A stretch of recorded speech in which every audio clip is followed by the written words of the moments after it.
Well, this is an exciting subject to be talking about today, Bruce. This is childhood programming, and we have children, and we know how our raising of ourselves were, and it does make a difference, doesn't it? Now, patterns of behavior in the family leech off onto the children, and they sort of emulate their parents if it's a good model, and sometimes if it's a bad model, they will emulate some neighbor who's got a better model because they realize this isn't working. Well, yeah, it's very interesting because we come with a belief that, like, people say, yes, so you are creating the world that you live in with your wishes and your desires, and that's like, well, people say, yeah, I wish I had a great relationship, I desire to be totally healthy, I want a job that's great and all that, and then we find that our life becomes a struggle as we try to get those things, and that's when all of a sudden we say, oh my God, I'm such a victim of things, like fate, I was dealt a bad hand, it's not in the cards for me to be successful, and poor me and all that. Yeah, why is it happening to me? Yes, exactly, and because when you look outside, you're like, well, I've got all these great intentions, and I'm having such a struggle to acquire these great intentions, so it's obviously that, fate is against me in some sense, and then that's where we walk away as a victim of life, saying, geez, maybe next life, maybe another time I'll get another shot at it or something. That's true. It is, and everyone's caught up in all this stuff, and the issue about this is once you buy this character victim that it forces outside of your control your life, then we sort of give up a lot of the energy and purposeness of our life as we go, oh, it's just not going to happen. And it's so unfortunate because it turns out that the universe is not against any of us. The universe actually will encourage and support us with all our wishes and desires. And then people will say, come on, Bruce, I mean, I have this illness. Do you think I wish for this illness? Is this what I desired? You're going to blame this on me? And I go, no, not really.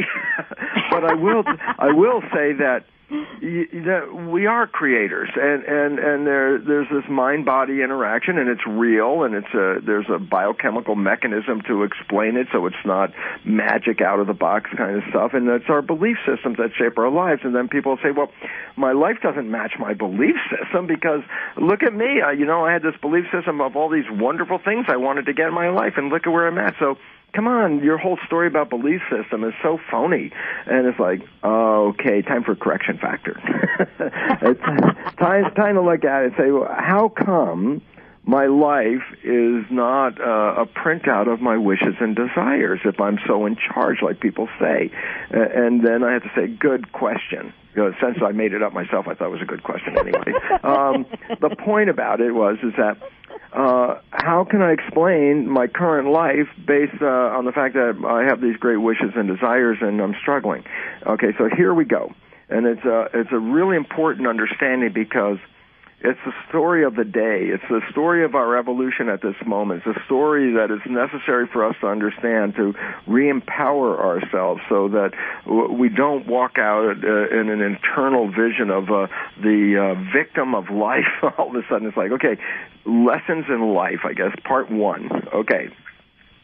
The mind is absolutely controlling our biology, our behavior, and our genetics. The new science of epigenetics really is the science of how an organism's perception of its environment it selects its genes and can modify its gene readout to conform to the perception.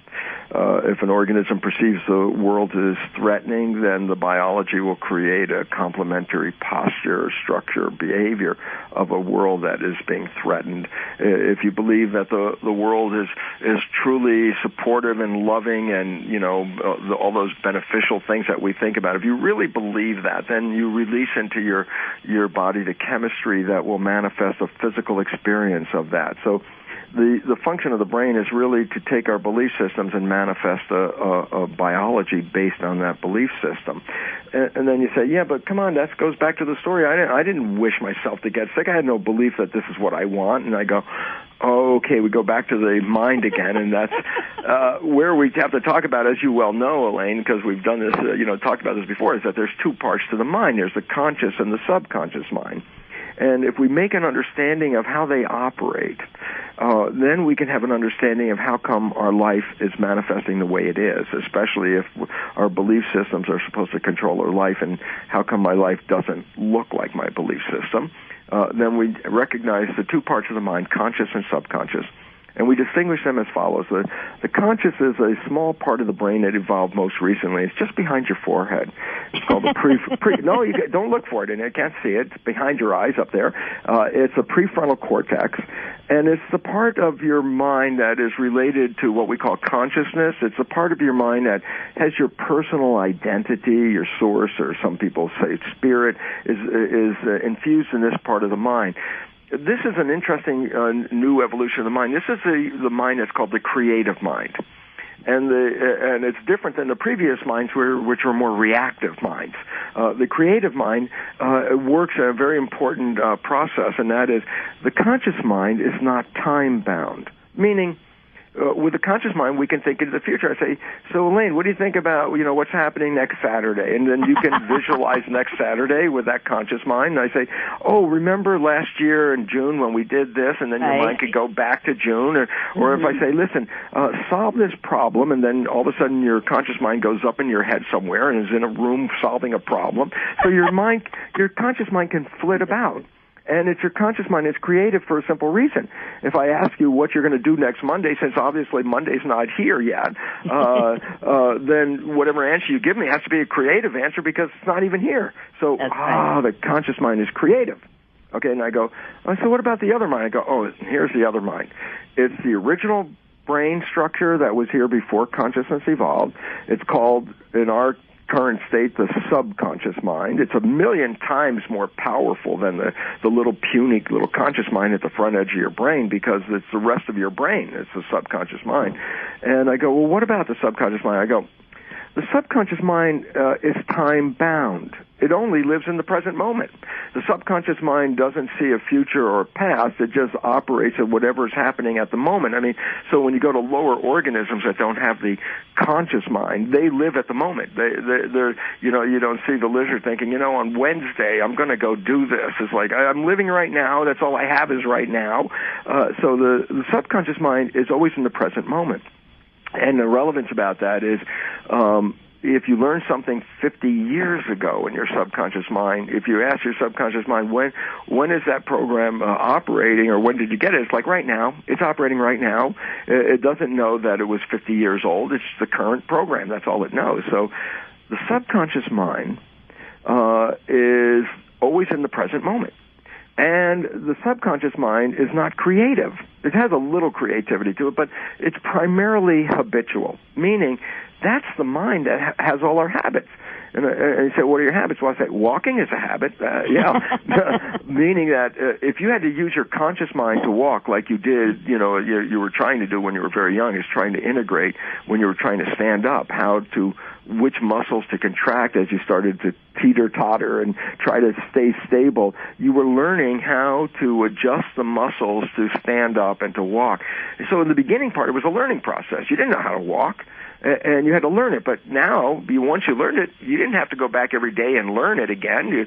You can get up and walk. You don't even think about it. It's like I don't say, if I want to go to the refrigerator get something yummy out, I don't say, okay, left foot, right foot. You don't even think about it. It's a habit.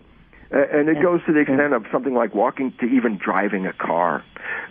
When you first got your driver's license, you didn't know how to drive the car. We talked about this before. Yeah. So basically, it says that habits can be very complex, from walking to driving a car to the job that you do to the way you behave, because that's just a habit. You push the button, you play the habit. So I say, conscious mind, no time limit. Thinking into the future, the past, very creative. Conscious mind, wishes, desires, aspirations, what you really want from life. Subconscious mind, in the present moment only. Programs, push the button, play the program. Push the button again, play the same program again. Push the button again, same program. So it's habits. And then I go, okay, here's the issue. We believe just in our hearts and our minds that we are leading our lives based on our wishes and our desires. I wish to be healthy, or I wish to have a great relationship. I wish to have a good job. So I'm thinking, okay, I'm moving forward with this intention, and this is what I want. And then we find struggles and, difficulties in acquiring or experiencing what we want. And then we go, gosh, oh man, it's just not in my fate to have these things. The cards are against me. It's the universe is not supporting me because obviously this is what I want. I don't have it, so there are forces that are against me. And then I go, okay, correction factor time. The conscious mind has those wishes and desires. We now know from neuroscience that the conscious mind only operates 5% of the time. Meaning 95% of your life is coming from the subconscious. You say, but how come? And then I go, remember that the conscious mind can move all around?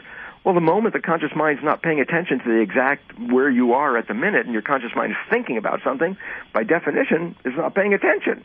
And when it's not paying attention, that's when the subconscious takes over the operation. But when the subconscious, when subconscious takes it over, it does so with the habits and the programs built into it. So, and it's called subconscious for a reason, below consciousness. And we talked about this before, but it's good just to say the same story again, is that the significance is that when we're using the subconscious, we're unaware of those behaviors.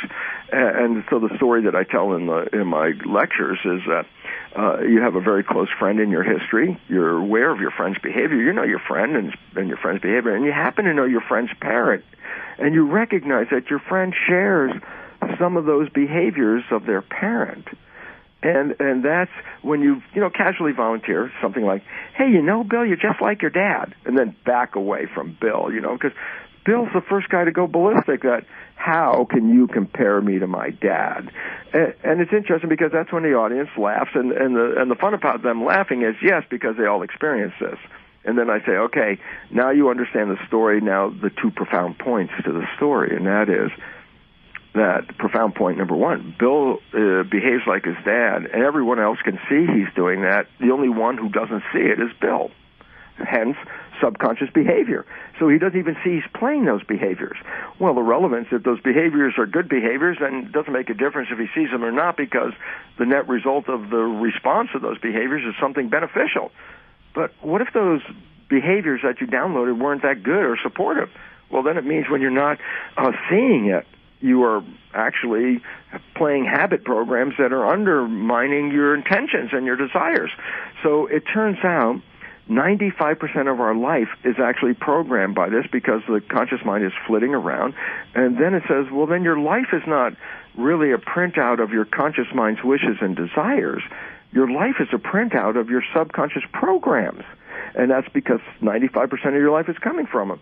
So then people say, oh, what are those subconscious programs? And I say, it's really fun. You don't have to try to go back into your history to figure out what the programs are, because since your life is a printout of your programs, your life is a reflection of the programs. Whatever works for you in your life, whatever, it's like, oh, that was fun and easy and it came to me easy. I say, well, that's because your subconscious has programs to encourage it.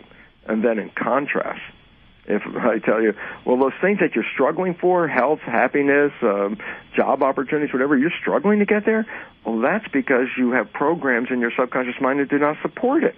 And so all of a sudden it says, well, wait, then my life is actually being controlled by myself, the good and the bad. And I'm going, yes. And actually it's all primarily 95% of it is being controlled by the invisible program called the subconscious. So basically, your life was programmed, because the primary subconscious programs that shape our lives, we downloaded those programs in the first 6 years of our lives, even before our consciousness was fully evolved.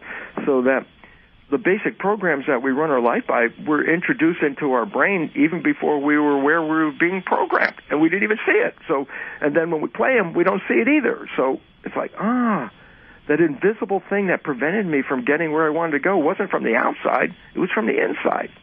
And now I know, Elaine, you're sitting there asking this question that I wanted you to ask right now, which was, well, if we create our lives, then, can't we create heaven? Yes, and can't we change the way we think to change our life? Well, that's the beautiful part about it, because when we become aware of the mechanism, then you're aware of the opportunity of controlling the mechanism. Right. If you're not aware of the mechanism, then it's all invisible. It's like, wow, look at life is happening, and it's not what I wanted. And I go, well, now, but if you understand the mechanism, then that means you can get in and adjust and play with the mechanism. And so it's interesting, because most people out there listening right now, I'm going to make a suggestion that there was perhaps a time in your life where you actually experienced what I would say heaven on earth. And I mean that at this point of saying that at this time you were as healthy as you could ever imagine being.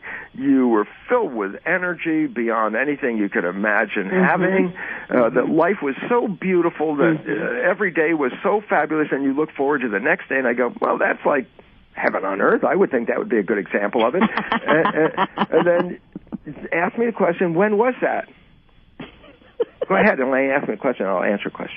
Yeah. When was that, Bruce? Oh, great question, Elaine. Because I say go back to a time when you fell head over heels in love with somebody, the big one, boy, that love that just took away your heart, made you breathless. That it was so much joy, your heart ached with joy. It was so great. And I go, like when I first met you. Yeah, but you've been happy ever since, too. You know, I have. But that's because I know also you went back and changed your programming, too, so that's that was true. Cool. So I say, when you fell in love and you experienced what I call a honeymoon, that was not a coincidence.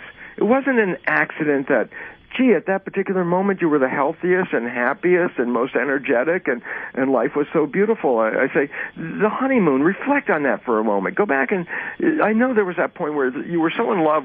Unfortunately, for some people, it may have only been a day or two. And for other people, though, it may have been weeks or months. And for some people, lucky enough, years, having a honeymoon experience where every day you wake up and you're in that same full-out love and joy that you were in when you first had it. And I'm going to say, when you experience that was not a coincidence or accident that, gee, my life got just perfect when I fell in love at that moment. What a coincidence. I go, no. You created that. You created heaven on earth. And it's like, well, if you really understand you created it then, and you understand the mechanism, then you understand something very profound, and that is, well, if you created it then, why don't you have it as a creation for every day of your life? Why can't every day of your life be as healthy and energetic and exciting as the honeymoon? The answer is, there's no reason why it can't be. You did it before. But if you didn't understand how it happened, then there's a mystery, of course, and then there's also, it was just a coincidence that I happened to be in that great shape at that moment. I'm going, okay, let's understand how it happened. Because if we explain how it happened, then we are given an opportunity to say, well, can I create that every day? And I go, absolutely. You can have that every day of your life. And okay, so we go, okay, tell me the rules of the honeymoon. Yeah, right. Here they are. Okay. I said that 95% of our life is coming from the invisible habits that play automatically from the subconscious as our conscious mind is wandering all the time. I mean, just think about it. You're driving the car. You're not even thinking about driving the car. You're thinking about where you're going or what you're going to do or what happened last night or what's going to happen tomorrow. So you're even driving the car, and my analogy to the subconscious, or not analogy, my story of subconscious and the invisible nature of it is, take the car driving thing. I say you're in the car with a friend. You're having a great conversation. It's so deep into that conversation that at some point you actually look out the window and it dawns on you that you haven't really paid attention to the road. I know. You know that. I know that. It happened to me yesterday. I was driving. I didn't have anybody in the car with me, but my mind started wandering, and then when I came back into my body, and I was like, who was driving the car? Well, how did I get here from there? Because I don't remember passing that street. That's why this is a great story for a simple reason. Because I could say, well, so what were you thinking about? And you could probably say, well, I was thinking about this or this. Or if you had a conversation with somebody, I'd say, what did you talk about? You could go, yeah, we talked about this and this and this. And I go, great, you can tell me what you were thinking about. You can tell me what you were talking about. But then if I say, well, during that time period, as you mentioned, I said, well, tell me what happened on the road. And you go, well, I didn't see it. I was in the conversation. I was deep in thought. And I go, okay, this is the instruction story for what does it mean? It says, when your mind is wandering and your life is now operating from the habits in your subconscious mind, by definition, you can remember what your conscious mind was working on, but you didn't observe the stuff that the subconscious was doing. So when the subconscious was driving the car, you didn't observe the details of driving the car. And if I say, then what was on the road during that last 5 minutes? You go, I don't know. I was in conversation or wherever. And I go, okay, this is a story about why we don't see the subconscious's action because the conscious mind is busy. So now I say, okay, that's the problem with our life because 95% is coming invisibly from the subconscious programs, and these programs are mainly downloaded by observing our family and our community and through the education we got in the first 6 years. And so these programs are other people's belief systems that we were fed, and they became part of our habit system. And so we live according, when we're not paying attention, we're playing habits and lifestyles of the other people, not ourselves. We're playing the ones we downloaded. And we didn't see it, so it was invisible. So if we got a bad program from our parent and we're playing it, it could be sabotaging us. And yet, when we're playing the program, we didn't see it, so we didn't see that we were shooting ourselves in our own foot. So the failure to get to where we were going wasn't because of outside forces. It was because of the invisible subconscious behavior. Now I go, okay, go back to the honeymoon. And I go, yeah, okay, so what happened? I say, think about it this way. The day before you met that special person that came into your life, I say, okay, how long did it take you to get dressed to get out of the house? And you go, oh, geez, I got up, I got dressed in 10 minutes and I was on the way to work. And I say, even when you were getting dressed, were you focusing on that? And you go, no, I was getting dressed. I was thinking of the things I had to do during the day or what I just heard on the news or whatever it was. And I just got dressed because it was a habit. Getting dressed is behavior from the subconscious mind because you do it every day. Mm-hmm. And I go, okay, so yesterday it took you 10 minutes to get dressed to go out of the house to go to work. And then I say, you're getting dressed tonight for a date with this person that just rocks your entire life. And you were thinking, I want to be with this person. So I say, okay, now you're getting dressed to go on a date. And I say, how long does it take you to get dressed? And all of a sudden you realize a hell of a lot longer than 10 minutes. And I go, yeah, but it may take you 2 hours. For the women, it takes much longer than it does. And I say, well, why did it take you 2 hours to get dressed tonight and only 10 minutes to get dressed yesterday? And the answer is, tonight I'm not getting dressed by habit. Tonight I am looking into the mirror. I'm looking at myself. That's physically saying I'm being self-conscious. I'm watching myself. And therefore, when I get dressed, I am making sure that it's going to pass the review of my conscious mind. My conscious mind says it's got to be just perfect. This is the way I want it because I'm going to meet this person. Subconscious mind says, hey, get your clothes on. You got to get out of the house. And so the conscious mind doesn't even let the subconscious get into the program. The conscious mind is dealing with this. And now it's a 2-hour process because you're going to have to meet the desires and wishes and aspirations of the conscious mind. So I say, so I got dressed a hell of a lot better tonight than I did yesterday. And I go, yeah, you look really great tonight. Not as much as yesterday, but today, I wasn't so good. But now, look at you. And then I go, okay, cool. Now I'm at the dinner table and I have this date across the way from me who I'm so longing for. I was so want. And so what am I going to do? I'm selling myself as, look at me. This is a prize. You want this prize. So if I'm going to sell myself, then I got to make sure that I'm offering what is prize material. So I say yesterday I was talking with my friends and whatever I was thinking just came out of my head and the words came out. It's like, so you weren't thinking exactly about the words. So the way you were speaking was sort of just a habit. That's the way you speak. I go, yeah. And I go, where'd you get some of the habit? Well, obviously, a lot of it was programmed by my dad or something like that. And it's like, and I say, do you like the way your dad dealt with your mom, let's say? Was he the best and most loving? And would, he attract the woman that you see on the other side of the table? And the answer is not really. So I'm not going to let my habit mind, which I got programmed by my parents, do the conversation tonight. Tonight I've got this beautiful woman sitting across the table, and guess what? I'm not going to just say words, man. I'm thinking of the words I'm going to say. I'm actually creating poetry in my head here. You know what? Because when I say this to this woman, I want her to swoon and fall across the table like that, you know? So it's like, then I'm not going to rely on habit. I'm going to think of the words because I want them to come out the way I want them to come out to represent who I think I am. So I say, you're creating with your conscious mind and using your wishes and desires as the format or the template of what you're creating, and you're not relying on the habit mind that was programmed by other people. And so all of a sudden I say, guess what? You were living in this honeymoon state. Everything you say was beautiful. Every way you looked was beautiful. Your partner on the other side of the table is doing exactly the same thing. Now you have two beautiful people interacting with each other, and the beauty that you're generating among yourselves is spreading to the world around you. The world all of a sudden is beautiful. You're both healthy. You're both excited. Every day is like, I can't wait to get up because we're going to go do this and that and all this stuff. And we had so much energy. We made love for days without even stopping for food. And I go, wow. What a beautiful life. And and everybody goes, yeah. Oh, and they say, look at this person. Look how beautiful they are. I say, oh, yeah, that person's in love. And I go, mm-hmm.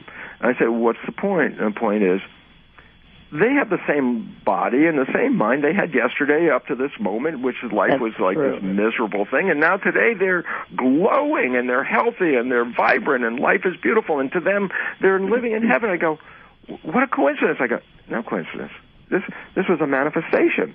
The conscious mind did not operate according to habit, but operated according to self-reflection. So I was looking at myself and living up to what I wanted and paying attention to the current moment and living in the current moment. And there's a beautiful word called mindfulness. That's what it also is. And it's also a practice, a Buddhist practice of being here now, being present, being in the current moment, meaning if you keep your conscious mind in the current moment, then you are actually controlling second by second how it's going to unfold and what you're going to do to keep it the way you want it, and then you're manifesting a honeymoon.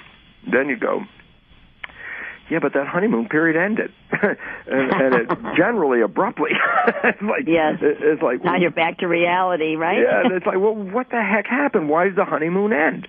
And then here's the fun story, because there's a conclusion as to why it ended. And the answer is this.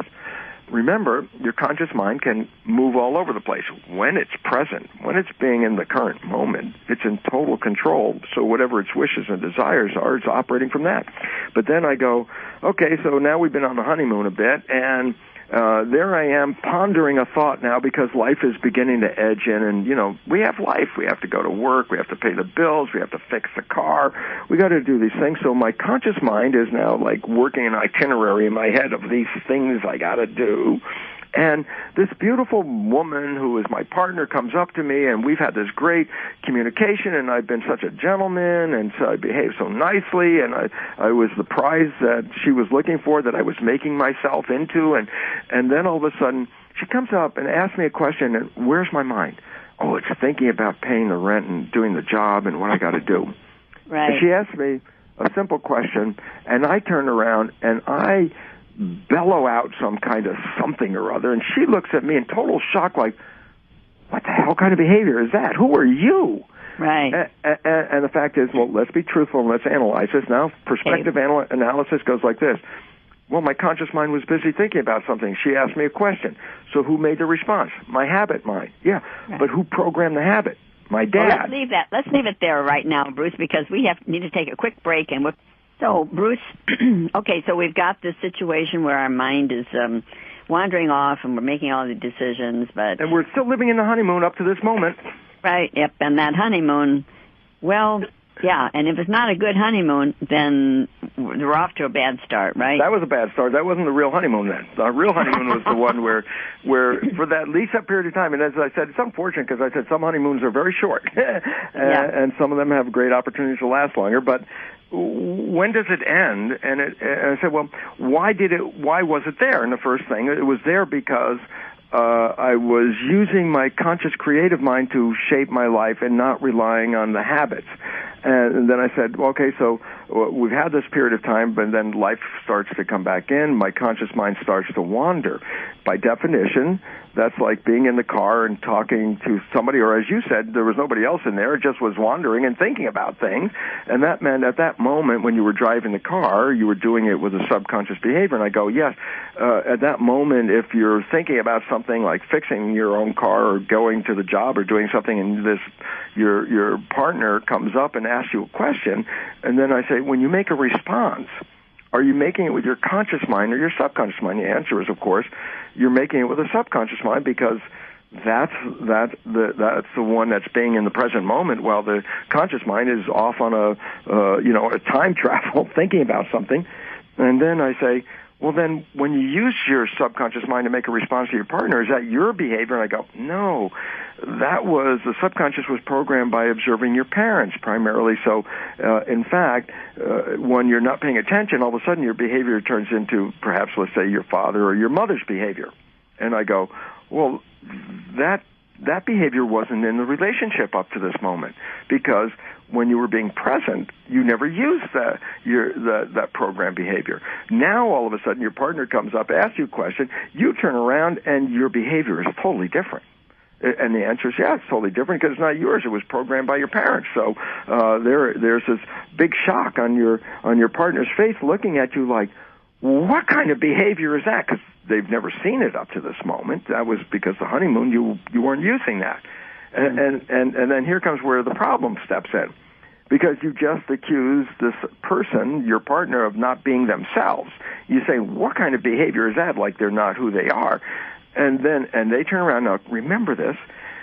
Remember that whole story. The subconscious behavior is invisible. So if I'm the one that just said something, and my partner looks at me and says, what kind of behavior is that? And I'm now looking like, what are you talking about? I'm saying that because I didn't see the behavior I just did, but then, of course, I'm me. So if I'm me, what other behavior would I have other than my behavior? That's what I'm thinking. So, but the reality was, my behavior is the conscious mind. And I don't see the subconscious mind, so I didn't even see I did that. Well, this is where the difficulties and where the honeymoon ends. And the honeymoon ends for a very simple reason. The honeymoon was created on two conscious minds engaging with each other and being self-reflective of themselves, so they were monitoring their life and their relationship and doing it according to wishes and desires. Mm-hmm. The honeymoon ends when the subconscious mind, which was kept out of the picture up until now, shows up. But the subconscious mind is really not even you. It's your parents or something. So why does the honeymoon end? Because it started with two conscious minds, and it ends when there are four minds involved. The two conscious mind plus the two uninvited guests called the subconscious mind. And all of a sudden it's complicated. Like, that's when it's like when the woman or the guy looks at their partner and goes, who is this person? I don't know that. I've never seen this behavior, and now it shows up. And then all of a sudden now the adjustment of the honeymoon takes on, now you have to learn to accommodate the person's subconscious beliefs because they're going to be more prominent in the relationship, and they weren't never there.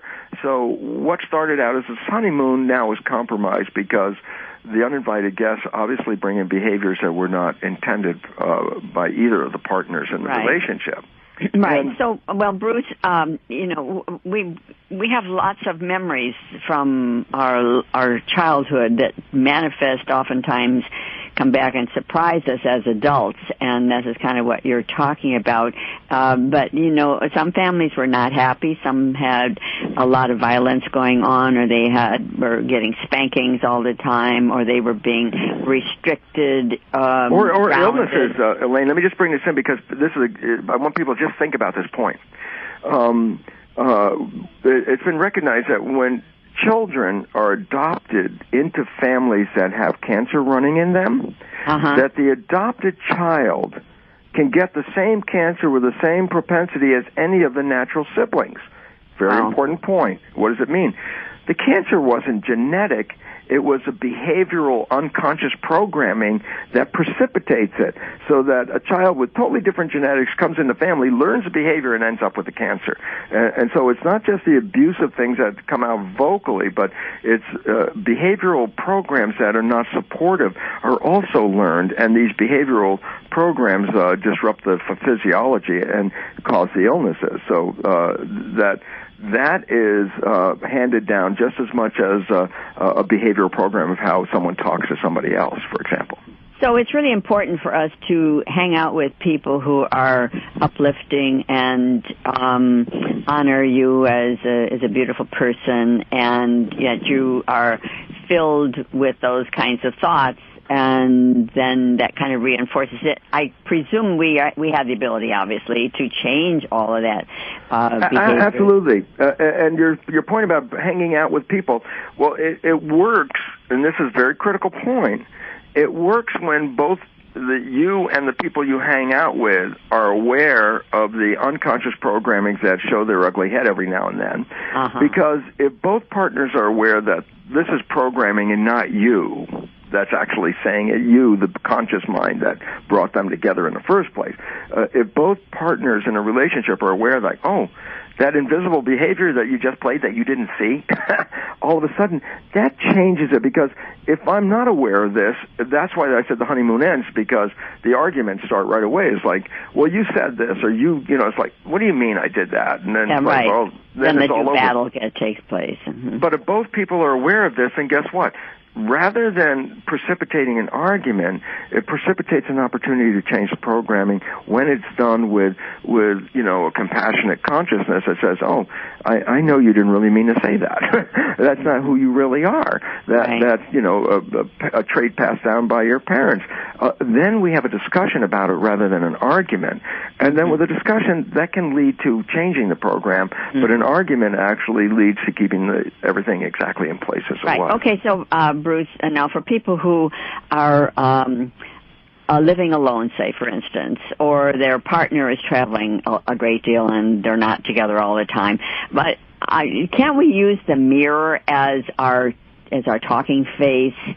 And because I did that myself, and I changed my life because of that, so I know that it works, but it does and it doesn't, and it doesn't is a very tricky thing, because then you just say, okay, let's just talk to ourselves, and I go, okay, it does it if you do it as a habitual process, not a random event like, oh, at this moment I want to talk to myself. No. Well, this, when I did it, of course, it was a very serious moment in my life, but I don't think using it on a casual basis is going to be the answer at all. Yeah, that's a big thing, because it's more than just talking to yourself, because this is what I try to get people to understand, because like me, I could give myself an example here, you know. I love sugar things, man. That's a great drug, sugar things, donuts and stuff like that. And I know it's totally really not good for me, and so my conscious mind with the good for me attitude is trying to tell myself, okay, listen, don't eat that junk. That's really bad. And I love it because my partner, Margaret, calls donuts circles of death. And so I say, great, don't eat that stuff. And I give myself a good talking to. And then 10 minutes later, I'm standing there with a Krispy Kreme donut in my hand. It's like looking at myself like, oh, you eating this? And then I get mad at myself. And I start getting angry with myself, going, don't eat that, you stupid idiot. I just told you not to eat that. And you eat the donut because now you're frustrated anyway. And the whole reality comes down to is when you're talking to yourself, and this is the joke part at some level, who are you talking to? Well, you say, okay, I'm talking to my subconscious. And I go, okay, well, here's the basic problem. There's an entity in the conscious. That's you. That's your spirit. That's your personal identity. And I say, well, what about the subconscious? I go, no, the subconscious is more like a tape recorder. There's nobody in there. It records a behavior, and then you push the play button, and it plays the behavior back again. And I go, so you want to change the subconscious mind? And I say, well, you want to change it by talking to yourself? I say, first do this. Go find a tape player with a tape in there with a program.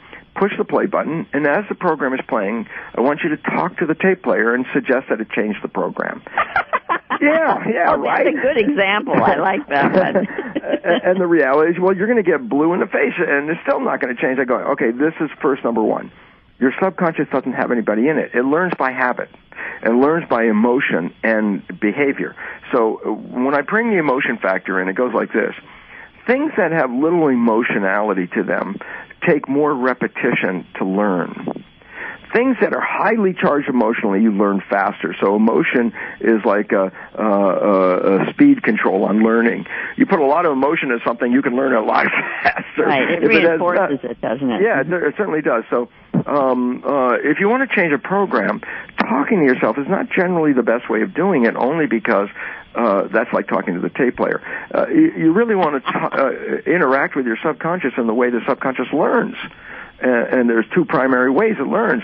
One is through habit, and another is through a process equivalent to like super learning, or hypnosis is like a super learning. It's an ability that bypasses consciousness so that the program can be downloaded without the interference of consciousness. This is essentially how the mind was operating for 6 years of your life, because consciousness wasn't interfering, so whatever you were observing was going straight into subconscious. So there are ways of doing that. There are processes. I refer to them as, okay, pushing the record button on that tape player, because if you don't push the record button, you just talk to it. That's not going to do anything. But if you know the process, the act of pushing the record button, then when you talk to it, it's now in a recording mode. Now you can change it. But if you just want to talk to yourself and try and change it, that doesn't work. And here, because the two minds learn differently, conscious mind being the creative mind can learn in a creative fashion.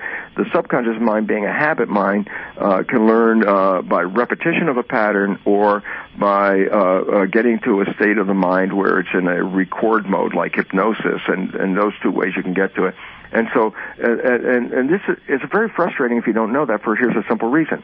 You say, oh, well, if my conscious mind becomes aware of something, my subconscious mind will obviously follow suit and know it. And I say, okay, that's the issue why people go to a psychologist or psychiatrist. They review their life story and find out, well, their mom did that, their dad did that, their best friend did this, and then you go through this whole litany of your life, and you empty tissue box after tissue box, and you cry, and oh, woe with me. And you get to the end of this, you now have in your conscious mind a complete itinerary of your history, and you could go back and go, wow, no wonder my life's screwed up. And then I go, okay, now you're aware of this. Is your life any less screwed up? And the answer is no, it's exactly screwed up as it was before, but I have a conscious awareness of it. So it says, oh, your conscious mind learned, but your subconscious mind is still playing the same programs. I go, yep, because the conscious mind can learn, but it doesn't change the subconscious mind. It's the same thing like reading self-help books. Everybody that reads these books, and they go, well, you read that book, and does it make sense? Yeah. You could give me a test on the contents of that self-help book, and I will get 100. And I go, yeah, because your conscious mind read the book and understood the principles and learned the meaning of it. And I go, but by reading the book, did that change the subconscious mind? I go, nope, subconscious mind doesn't learn from that. So the frustration is so terrible, because people make all these conscious efforts and then find, but I make all these conscious efforts. I go to classes, I read the books, I review my life, and I still have the same thing. And I say, that's because conscious mind learns differently, but you have to apply one of the habits or hypnosis or super learning aspects to reprogram the subconscious mind. Yeah. And if you don't do that, it's just your conscious mind is running in place and not making any progress at all. Well, I think when we're going around our daily life, we're not really thinking about which mind is in control. This takes some purposeful meditation or thinking about it in order to be able to see where we are. And we can do this, and we do it only when things don't, maybe they blow up in your face, and you have to stop at that point and rethink. But I don't know, Bruce, in our daily life, whether people are going to be paying that much attention. But I do think what you're saying is that it takes something where we stop and say, I don't like the way my life is going. Gee, I'm sorry, I said that to that person. It takes almost a shock, it seems to me, to bring us to that place where we're willing to do the deep work. Well, absolutely, because as you mentioned, most people don't think about this on a day-to-day basis because the answer is they don't see it. If you don't see it, if you had your a video camera focusing on you during the whole day, and recorded that whole day experiences, and then sat down and played that videotape, you would be shocked, because you think, oh my God, that was stupid behavior and all that. And then you have to say, yeah, but when you were doing that behavior, you didn't see it, so you weren't judging yourself. You weren't even observing yourself. So it's invisible, and that's why until we stop and own that it's invisible, it's the first time that we have to stop and say, well, if it's invisible, then I must do some kind of other process to see what I'm doing, or I have to change it. And it's fun because you might have to say, well, geez, I don't know what those programs are in my subconscious mind. And then I go, well, here's the fun part. And the fun part is if 95% of your life is being controlled by your subconscious mind, then here's a simple truth. Your experiences and what you have going on in your life is a printout of your subconscious programs. And what that means is simply this. The things that work for you because the programs in the subconscious mind support those things. But the things that you struggle with, the things you have a hardship over, the things that aren't working right, those are also programs in your subconscious mind, and it's not the outside forces. They're limiting beliefs that are invisible when you play them, that prevent you from getting to where your desires and wishes want to go. So it basically is fun. It says, you don't have to go and review a life history to find out what's in your program. You are the program. You see it. So it makes it easier if you want to make those efforts and those intentions to change it, because you know what you need to change. It's right in front of your face. Mm-hmm. Well, I think this is a very complex topic, and I'm hoping that my audience will take this under advisement, and I think we could at least do some meditation on this to consciously aware of what we're doing here. But I don't know, Bruce. This is really a complex behavior challenge, really, for us to consciously think about the subconscious mind. Well, Elaine, the challenge up to this moment, and it's really simple though. The challenge up to this moment is, if you are not aware that 95% of your life is operating from the subconscious, invisible to you, if you're not aware of that, that's where the problem comes from, because if you're not aware of it, then you're saying, my God, I wanted to have this, health or success, and I can't figure out why it's not happening. That's where the challenge comes from, because then you're thinking, well, it's not me, it's outside of me, and this is where the whole thing says, no, first understanding is we have to look inwards and recognize the first problem is not outside of us. The first problem is us. And when we own that, that is the first step. If you don't own that, then you can't go on to the next step. So if you still think you're just a victim of outside things, you'll never really become self-empowered. And so, yes, it's an issue that we have to deal with, but the first step of dealing with it is to acknowledge it.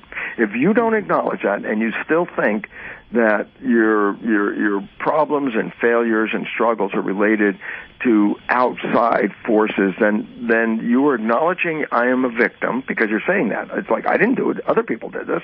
And when you're a victim, that mentality says then you cannot be the master. And so the belief of victimization is the first problem. And because if I own I'm a victim, and that's my belief system, mm-hmm. and belief controls my biology, and my belief is I'm a victim, then guess what? My biology will be a victim. Right. I'm the victim. And so the first step is the most major step, is owning how it works. Owning also, go back and just stop for a moment and try to reflect on a point in your life where you were so fabulously in love, no matter how short it was. And that's unfortunate for most people, because that's the issue, is to recognize, but how was life when you were in that moment? Because what I really want people to own for a minute is, that was not an accident. That was a creation. If you own that as a real truth, then you own the simple understanding is that, but I could get back to that. And I go, yes. Mm-hmm. And that's the first power step. Right. It says, I can do that. I did do that. Right. So I want to do more of it. And it's like, okay, well, then you got to own the story. Well, right off, I'm thinking about how our life is so filled with electronics now on the computer, and we get very frustrated with what's going on there. And I don't know, does that fit into all this, Miles? Because, sometimes I mean, I've had a couple of days like that where I couldn't get on the internet and I didn't know what it was that was causing the problem, and it took a couple of days for that to get straightened out. But I mean, the frustration that we get, is this related to some other behavior that we have going on in our life that this is part, or is it something unique in that regard? No, it's just our frustrations are when we can't perceive of how we get out of the mess that we're in. Yeah, the loss of control. And basically then owning victim. If I'm a victim, I'm frustrated. Why? Because it says, oh man, my forward motion is limited by other people or things, and then all of a sudden I'm under their control, and I'm not doing what I want to do. And of course, that's the most frustrating thought in the entire world, because then you feel like I really want to do something, but I'm disempowered. And the fact is, it still goes back to us personally. And when we own that, that is the first big step that says, but I can change it. And if we start to do that and we start to take it into our hands, then we can transition from victim to master. And this people do this all the time. And it's not an unknown entity. One of the interesting books that's out there is Rich Dad, Poor Dad. And it's an interesting. For a long time. It's a very important story because it's basically an emphasis on what I'm talking about. You grow up in a rich family. You were programmed with the beliefs that encourage you to have money, because that's what rich people, they have money because they have a belief system that says I can have money. You grow up in a poor family and you grow up with all the reasons why you can't have the money. And that's what they're talking about. You grow up in a poor family, you tend to be poor the rest of your life. You grow up in a rich family, you tend to be rich the rest of your life. And it's like, was that genetics? It's like, no, it's programming. And so why can't a person who's coming from a poor family be rich? And the thing is, they can be. But they can't. They have to change their behavior, model it differently, rewrite it differently than the program that was offered by the family. And you brought up very early when we brought on a very important point. There are people that come from the worst environments ever. I mean, the slums and degradation, bottom of the line, and then all of a sudden these people rise up to the highest of heights. You say, how'd that happen? And as you said, basically it's like they didn't use their own community or family as their reference point. They chose a different family or a different community or a different belief, and then use that as their some people get into religion.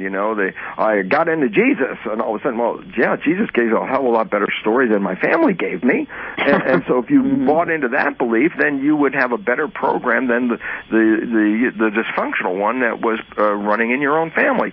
So we call these people resilient wonders, people who come from the worst backgrounds and yet attain the highest of the heights. Right. And it basically said is their programming they did not accept the programming from their family. Right. Well, Bruce, this has been great, as always. It's another 30-second interview, and I can't believe that 30 seconds is up so fast.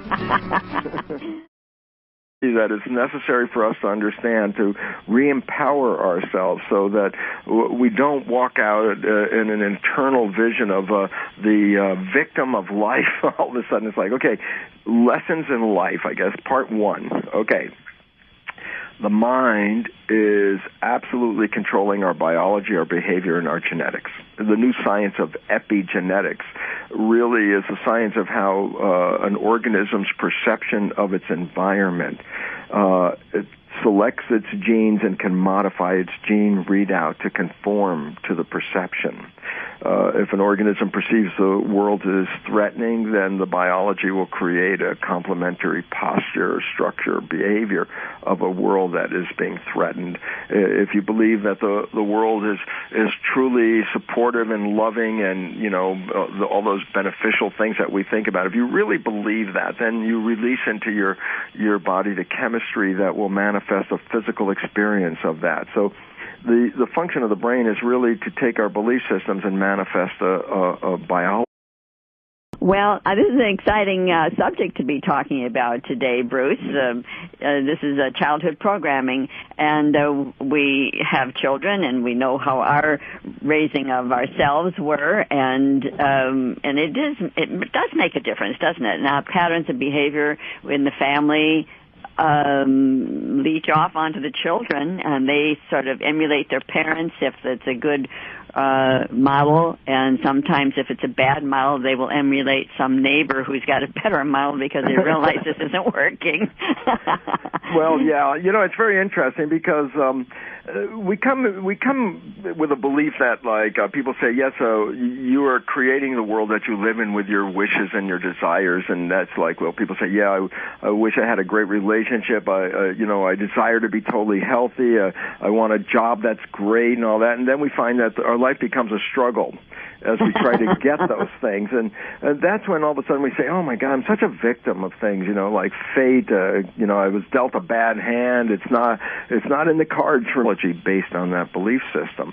And then you say, yeah, but come on, that goes back to the story. I didn't wish myself to get sick. I had no belief that this is what I want. And I go, oh, okay, we go back to the mind again, and that's where we have to talk about, as you well know, Elaine, because we've done this, talked about this before, is that there's two parts to the mind. There's the conscious and the subconscious mind. And if we make an understanding of how they operate, then we can have an understanding of how come our life is manifesting the way it is, especially if our belief systems are supposed to control our life, and how come my life doesn't look like my belief system. Then we recognize the two parts of the mind, conscious and subconscious. And we distinguish them as follows. The conscious is a small part of the brain that evolved most recently. It's just behind your forehead. It's called the no, don't look for it, and you can't see it. It's behind your eyes up there. It's a prefrontal cortex, and it's the part of your mind that is related to what we call consciousness. It's the part of your mind that has your personal identity, your source, or some people say spirit, is infused in this part of the mind. This is an interesting me to be successful, and poor me and all that. Yeah, why is it happening to me? Yes, exactly. And because when you look outside, you're like, well, I've got all these great intentions, and I'm having such a struggle to acquire these great intentions. So it's obviously that fate is against me in some sense, and then that's where we walk away as a victim of life, saying, geez, maybe next life, maybe another time I'll get another shot at it or something. That's true. It is, and everyone's caught up in all this stuff, and the issue about this is once you buy this character victim that it forces outside of your control your life, then we sort of give up a lot of the energy and purposeness of our life as we go. Oh, it's just not going to happen, and it's so unfortunate because it turns out that the universe is not against any of us. The universe actually will encourage and support us with all our wishes and desires. And then people will say, come on, Bruce, I mean, I have this illness. Do you think I wish for this illness? Is this what I desired? You're going to blame this on me? And I go, no, not really. But I will say that we are creators, and there's this mind-body interaction, and it's real, and there's a biochemical mechanism to explain it, so it's not magic out of the box kind of stuff, and it's our belief systems that shape our lives. And then people say, well, my life doesn't match my belief system because look at me, I had this belief system of all these wonderful things I wanted to get in my life, and look at where I'm at. So come on, your whole story about belief system is so phony. And it's like, okay, time for correction factor. It's time to look at it and say, well, how come my life is not a printout of my wishes and desires if I'm so in charge, like people say? And then I have to say, good question. Since I made it up myself, I thought it was a good question anyway. The point about it is that how can I explain my current life based on the fact that I have these great wishes and desires and I'm struggling? Okay, so here we go. And it's a really important understanding because it's the story of the day. It's the story of our evolution at this moment. It's the story